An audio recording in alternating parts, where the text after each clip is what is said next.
ایک دن اتنی صدیاں پہلے کا تو ضم ہو سکتا ہے۔ بہرحال میں عرض کرتا ہوں آج کا دن، یہ رات بڑی مبارک ہے امت میں، جو شب جمعہ ہوتی ہے اور جمعے کا دن بڑا مبارک ہے۔ اور ایک قول کے اعتبار سے 12 ربیع الاول کا بھی ایک قول پیارے نبی علیہ السلام کی ولادت کا ہے۔ چونکہ میں مقصودی بیان نہیں کر رہا ہوں، ہمارے حضرت کے تشریف لانے تک میں اگر دو باتیں آپ کے سامنے عرض کر دوں، آپ ان دو باتوں پہ توجہ کریں گے۔ پیارے آقا جناب محمد الرسول اللہ صلی اللہ تعالیٰ علیہ وآلہ وسلم کی ولادت ہو، بعثت ہو،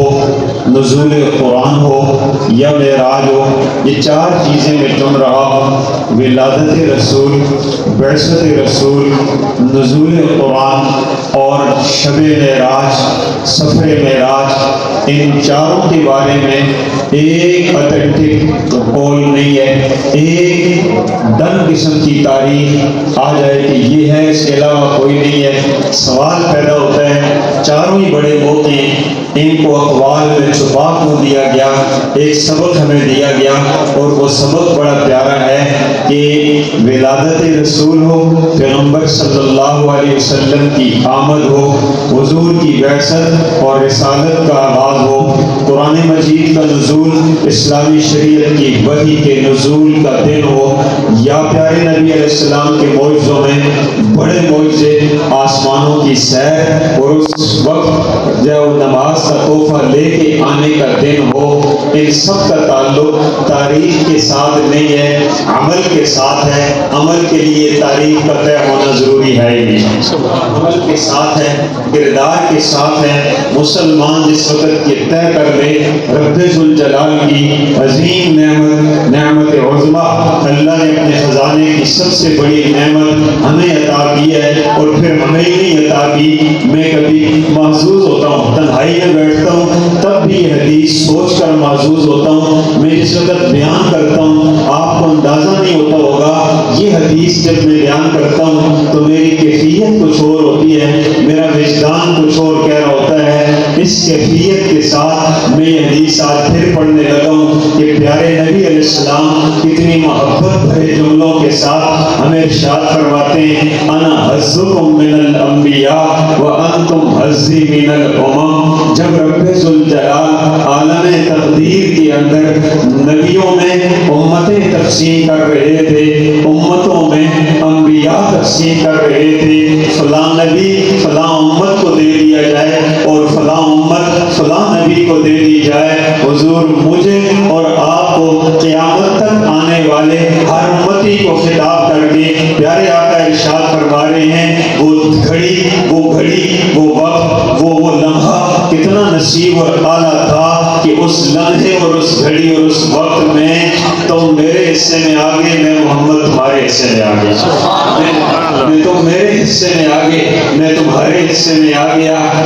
پھر میں عرض کرتا ہوں محمد عربی جیسا نبی ہمیں دے دیا جائے، ہم جیسے گناہگار، ضعیف، کمزور، بوڑھے امتی حضور کی جھولی میں ڈال دیے جائیں، سوائے خدا کے فضل اور کرم کے کوئی اور چیز نہیں ہے، سوائے اللہ کے کرم کے۔ اور پھر یہ وہ کرم ہے جس کو خدا نے کرم کے ساتھ تعبیر کر کے فرمایا، لقد من اللہ علی المؤمنین اذ بعث فیہم رسولا منہم یتلو علیہم آیاتہ۔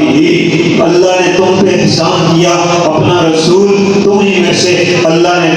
تمہارے اندر بھیج دیا۔ جس وقت وہ رسول آئے، میں چند باتیں جو کہنا چاہتا ہوں اور جس عنوان سے میں نے حدیث اور قرآن مجید کی آیت پڑھی ہے، میں ذرا جوڑ کر وہ بات عرض کر دوں، شاید بے جا نہ ہو۔ رب ذوالجلال نے دیا تھا بڑی محبت کے ساتھ، پیارے آقا علیہ السلام نے امت کو لیا تھا بڑے پیار کے ساتھ، بڑی محبت کے ساتھ۔ پیارے آقا علیہ السلام نے اپنی محبت کی انتہا کر دی ہمارے ساتھ، اپنی قدر اور اپنی امت کے ساتھ پیار اور الفت کی جو حضور نے تعبیرات کی ہیں بڑی انتہا کر دی۔ لیکن آتے ہی امت نے کیا کیا ہے، توجہ میری طرف، اگر میں آغاز کے ان دنوں میں حضور تشریف لائے اور صفا کی چوٹی سے جب حضور نے دعوت کا آغاز کیا تو پہلے 3 سال تو پوشیدہ دعوت کے ہیں، خفیہ دعوت کے ہیں، اس کے بعد کے جو 3 سال ہیں یہ 3 سال اعلانیہ دعوت کے ہیں۔ میں 1-2 جملوں میں اگر چند باتیں اس عنوان پہ آپ سے عرض کر دوں، آپ نے میری طرف ہمتن گوش ہو کے توجہ کرنی ہے۔ ہماری آج کی محفل کے مہمان گرامی، مہمان خصوصی، استاذ العلماء، استاذ الاساتذہ، جگر گوشہ مفتی اعظم حضرت مولانا مفتی محمد رفیع عثمانی صاحب نور اللہ مرقدہ، حضرت شیخ الاسلام صدر الوفاق حضرت مولانا مفتی محمد تقی عثمانی دامت برکاتہ العالیہ کے بھتیجے، عظیم خاندان کے عظیم خانوادے، عظیم علم خاندان کے عظیم وارث، جامعہ دارالعلوم کراچی کے محتمم اور صدر، ہم سب کے سروں کے تاج، ہم سب کی آنکھوں کے نور، ہم سب کے دل کے سرور، آج کی محفل کے مینارہ نور تشریف لائے ہیں حضرت مولانا مفتی زبیر اشرف صاحب دامت فیوزهم العالیہ۔ ہم ان کو آج کی محفل میں خوش آمدید بھی کہتے ہیں، شکریہ بھی ادا کرتے ہیں۔